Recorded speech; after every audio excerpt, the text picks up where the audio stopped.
In today's episode of Charleston Woman Podcast, we're here with Sarah Moriarty, Executive Director of Charleston Literary Festival. This is Charleston Women Podcast, where you can meet like-minded, strong, independent, professional, and inspiring local women. This is Charleston Women Podcast. Hey there, I'm Kim Russo, the host of Charleston Women Podcast, and today I am joined by Sarah Moriarty, Executive Director of the Charleston Literary Festival. And you can see the featured article in the fall issue of Charleston Women's Magazine to read about the Charleston Literary Festival. But we're here to kind of talk about it and get people hyped up because it's coming soon in November. So Sarah, welcome to Charleston Women Podcast. Tell us about the backstory because it's really kind of cool. It's in the article, but mentioned how it started in Charleston, UK, and now here in Charleston, South Carolina. Hi, Kim. Well, first off, thank you so much for having me on the podcast. I'm so excited. And yeah, it's a really busy time for us now, obviously, because we're in the run-up to November 7th, which is when everything kicks off at Dock Street Theatre.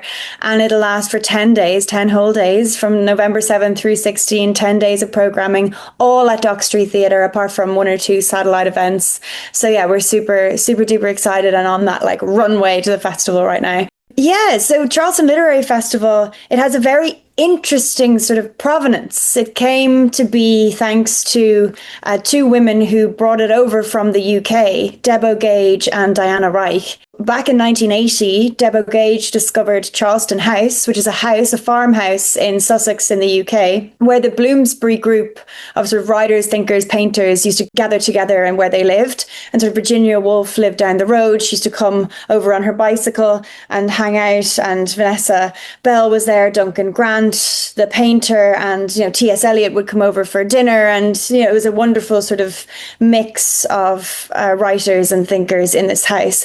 And the extraordinary thing about what they did to Charleston House in Sussex is that they painted the inside of the house. Every single room, the walls, the cornices, the sideboards, everything was sort of beautifully painted by these artists. And so Debo Gage, who's an art dealer, happened upon the house and said this should be conserved. And so she preserved it and created Charleston Trust, which preserved the house into the future, into posterity. And then once they had it sort of preserved as a place where people could visit, Debo Gage and a woman called Diana Reich set about founding a literary festival in Sussex in the UK, in the Charleston House, called the Charleston Festival. Then in 2017, Debo thought it would be fun to do a Charleston, Sussex, UK to Charleston, South Carolina, because she had some connections here in South Carolina. And so she brought a kind of a mini version of the festival over to Charleston, South Carolina in 2017 with Diana Reich as the literary programmer in collaboration with, at that time, the Library Society and with our co-founder, Walter Federowicz. And then the rest, as they say, is history. This year's our 9th festival. And we've gone from that first sort of couple of 2 days, 8 events, to this year, 10 days, 100 plus authors, 50 plus events. So we've seen really fabulous growth. And that's kind of, the genesis of Charleston Literary Festival. Yeah, which is so cool. I didn't know that there was a Charleston, UK. That's a cool, fun fact that brings the Literary Festival to Charleston. It's Charleston House. The name of the house was Charleston House, and they don't know why. So there's been a lot of research into why. It's in a small town called Lewes, and you can get a train from London. That's not too far. It's like 40 minutes on the train.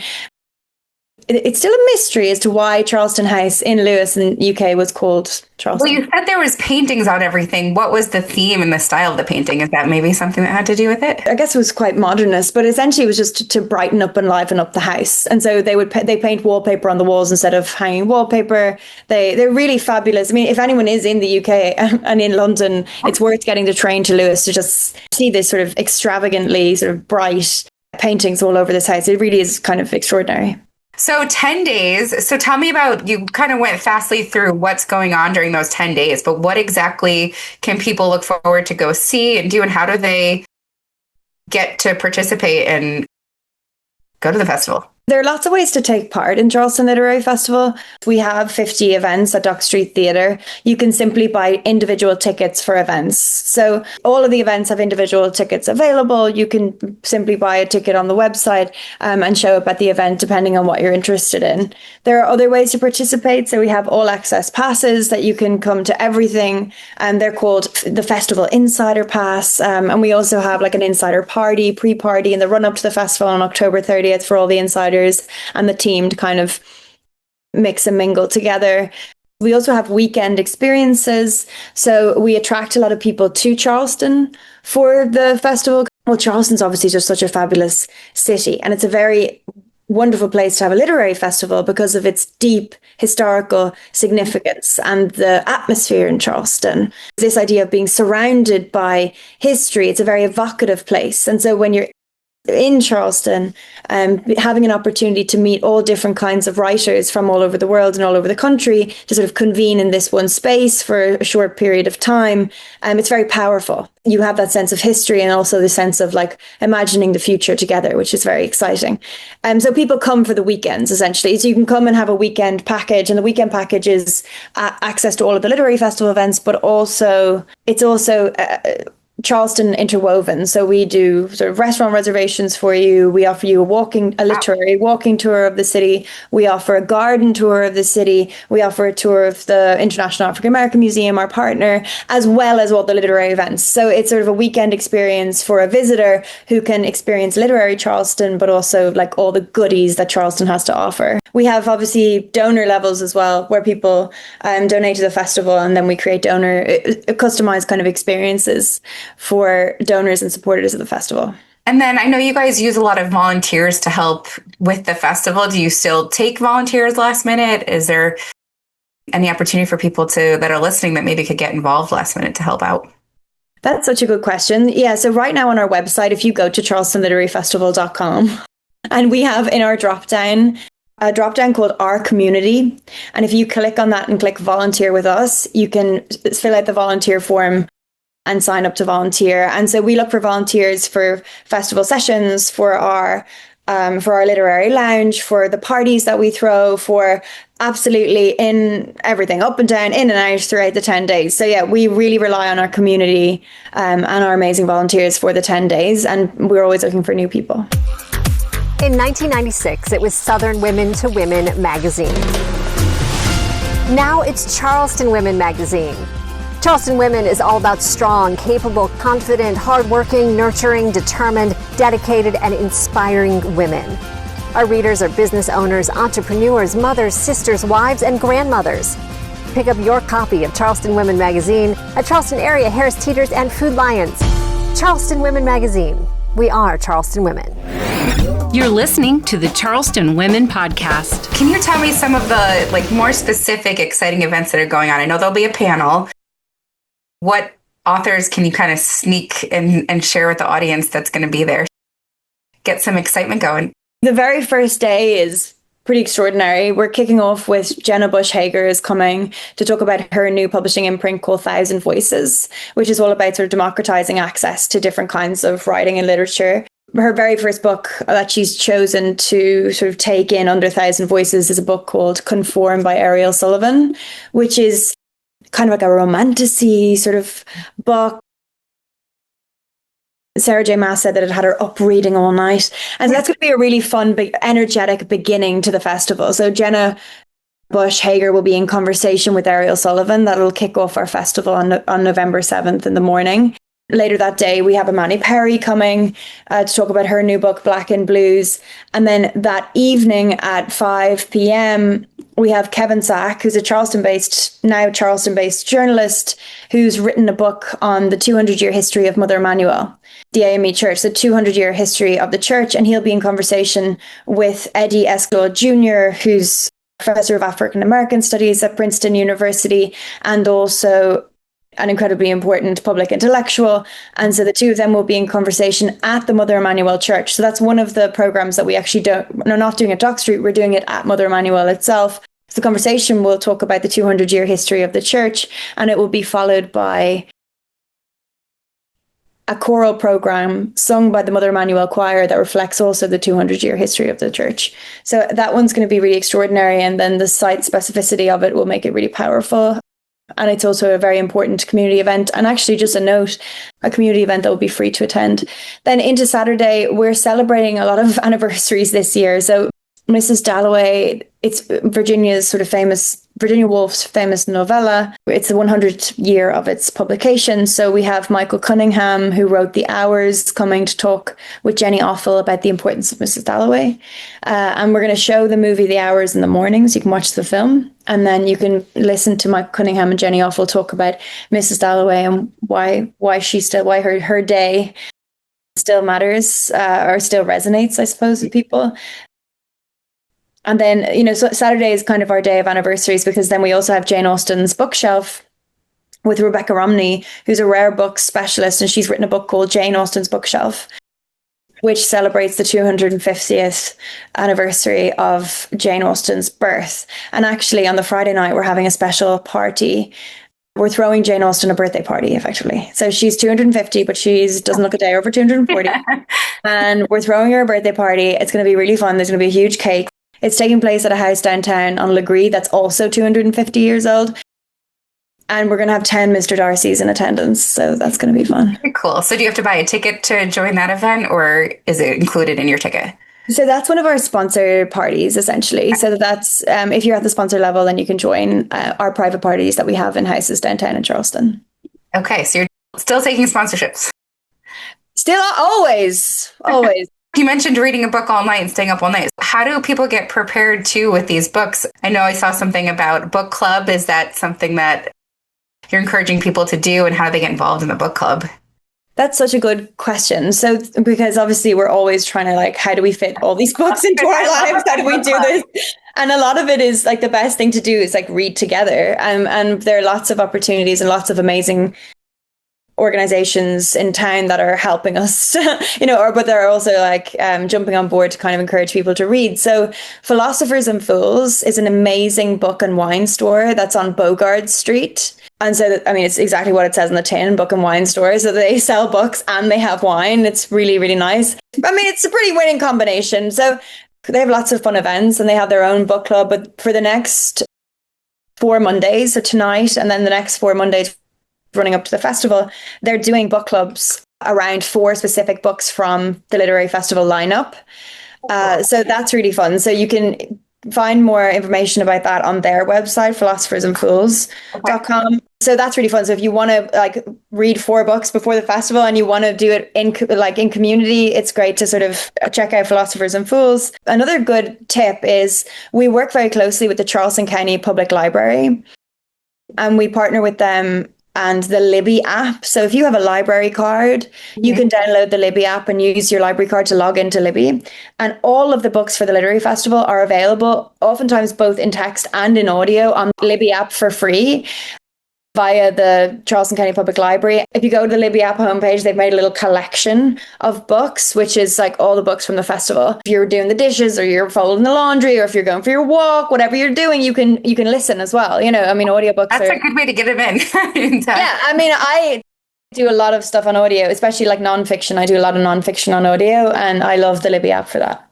Yeah, I love a good audiobook. It's so much easier to be able to work out and multitask. Who doesn't love a good book club and then kind of get excited and go to the Literary Festival? One other question I have is, how did you get involved? You seem so knowledgeable in everything. I know you're the executive director, but how long have you been participating in the Charleston Literary Festival? And it's almost 10 years. And then to follow up with that, what is going to happen for your 10th year? I got involved thanks to Diana Reich. Heard that I was sort of moving to Charleston. I moved to Charleston in October 2021, and she reached out to me. And then I started a relationship with Diana specifically, and then attended the festival, which was so fun. One of the first things I did when I moved to Charleston was go to Charleston Literary Festival, and it was right coming out of the pandemic. And so it was almost this huge sigh of relief of being wow, we're back together again almost, and that was a really special experience. And then the festival itself was so atmospheric and so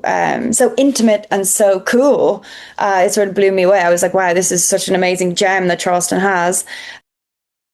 At that time I was pregnant, so with my daughter, and I helped out a little bit doing strategic planning and marketing. And then they opened up a position for an executive director in February 2023. And I threw my hat in the ring and became executive director in 23. So the beginning of 23, and have been doing it ever since. So 23, 24, and this will be my third festival. So I've done 2 and this will be my third festival. You have a branding background. So that's what I do. On Brand Designs is my company. So we specialize in branding. And so when I saw that you do branding too as well, how do you bring that skill into your role right now? Because branding is really just all about emotion, and it's all about like, how do you translate what we're feeling? And, how do we translate the sort of this cohesive sort of thing that we're building? How do we translate that into something that people can feel? And how do we reflect like all the things that people feel back to them and back to us? And I really enjoy thinking about brand. One of the first things we did was sort of elevate the brand that we had. The Literary Festival had quite a strong brand when I joined, but we worked with a really great designer here in Charleston called Blake Suarez to just not transform or rebrand, but just elevate slightly the brand that we had. So we sharpened like the icon, the color palette, like all of the visual language and also the application of that language. So we got a new website based on this new sort of visual, sharpened sort of visual look and feel. That's been really exciting just from a brand perspective.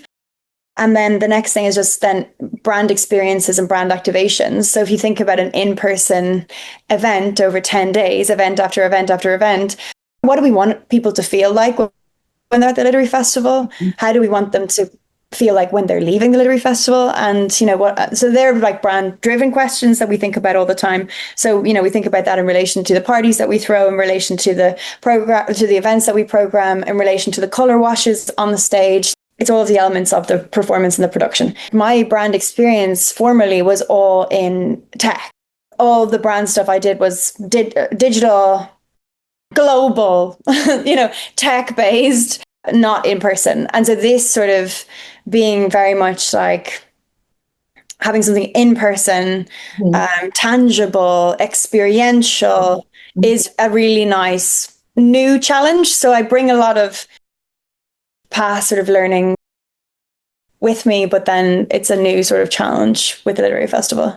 Yeah, it's kind of combining the worlds of how it started with the artistic side and the literary side too. Yeah, definitely. So celebrating 10 years next year. So if somebody's listening to this in a few months, what is going to be exciting for that to celebrate the 10 years in Charleston, South Carolina? We have a lot of fun things in the mix for 2026. Obviously, it's a big year for us because it's that 10 festival anniversary. We're going to have some top secret things in the works. We're already working on our program for 2026. We're working on the lineup for 2026, and we're working on some extra special top secret projects for 2026. I love that. Yeah, and I will say just that this year, like our VIP weekends sold out really quickly. Also, our insider passes sold out really quickly. So I would say to people, just move quick, because I think people are going to be excited for the 10th anniversary. More coming soon on specifics, but we're going to have a really extraordinary 10-year marker. And is it always 10 days? Would it be 10 days next year too as well? We're very long. We're 10 days. And so that's mirrored from the festival in the UK. They're also 10 days. It actually makes a lot of sense for us because over the 10 days, we have 2 weekends. So Friday, Saturday, Sunday, Friday, Saturday, Sunday. And those 2 weekends are great because people can, choose to come from afar, essentially. As so like last year, 27% of our tickets were sold outside South Carolina. This year, we're hoping it's going to be about a third. So we wanted like a third, 2/3 for outside South Carolina. So those 2 weekends are really important for like the whole festival to kind of hang together. Book clubs come all through the 10 days. So the VIP weekends are for one visitor, but there are also book clubs that will come and stay for the whole week, and also students. So we do a lot of work in the community with students and student field trips. And so those weekday sessions are really important for the student field trips that we bring in to the festival as well. But now I'm thinking 10 years, 10 days. There's something there in a message somehow. Well, that's great too that schools can get involved in getting adolescents involved at early ages.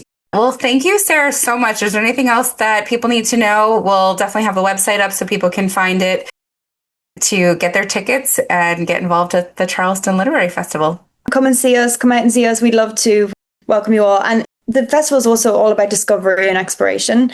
And we've got some really good partnerships this year. We're partnering with the International African American Museum on a session with Ruha Benjamin and Benny Starr, which is all about imagination. That's going to be wonderful. We're also partnering with the 92nd Street Y in New York on a session with Elliot Ackerman and Roxana Robinson on honor. How do you build a contemporary code of honor? And what does it mean for us to have a code of honor? And that's going to be a really fascinating panel. And then another collaboration that's really exciting is with the Villa Albertine, also based out of New York, which is an initiative from the French Embassy that promotes French culture. We're partnering with them to bring Lola Lafon, who's a French novelist who's written a book. She spent a night in Anne Frank's Annex. It's going to be really fantastic. And again, Lola Lafon, she's a French novelist, but she's writing, the book is in translation, and we're actually going to launch the translation of the book at the festival this year. And so that's going to be kind of really extraordinary. So I would definitely plug that one. And then finally, we have a lot of fun at the Literary Festival. We're also, we always go for resonance and kind of a little bit of razzle dazzle. So Patricia Altschul, Miss Pat, yes. She's launching her memoir, Eat, Drink and Remarry, and she'll be launching her book at the Literary Festival as well. And she'll be in conversation with the creator of Desperate Housewives, Mark Cherry. So that one's going to be a lot of fun too. So there really is kind of like something for everyone. Yeah.